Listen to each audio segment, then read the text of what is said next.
അബൂ സുഫിയാൻ്റെ കച്ചവട സംഘത്തെ കൊള്ളയടിക്കാൻ വേണ്ടിയിട്ടാണ് നബി ബദർ യുദ്ധം നടത്തിയത്. ആ കൊള്ളയുദ്ധത്തിൽ അള്ളാഹുവിൻ്റെ മലക്കുകൾ നബിയെ സഹായിച്ചു എന്നാണ് ഞാൻ ഈ കാണിച്ച പുസ്തകത്തിൽ എഴുതി വച്ചിട്ടുള്ളത്. ഇത് തികച്ചും ഒരു കള്ളക്കഥയാണ്. ഞാൻ തെളിവ് തരാം.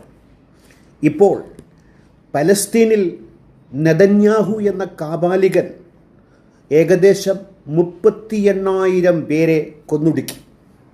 എനിക്ക് ചോദിക്കാനുള്ളത്, അള്ളാഹുവിൻ്റെ മലക്കുകൾ എന്താ കാഷ്വാലിറ്റിയിൽ അഡ്മിറ്റായി കിടപ്പാണോ? ഇവരെ രക്ഷിക്കാൻ മലക്കുകളെ അള്ളാഹു അയക്കാത്തത് എന്താണ്? ഇതിൽ നിന്ന് നമുക്ക് മനസ്സിലാക്കാനുള്ള കാര്യം, കൊള്ളയ്ക്ക് വേണ്ടി ഒരിക്കലും അള്ളാഹു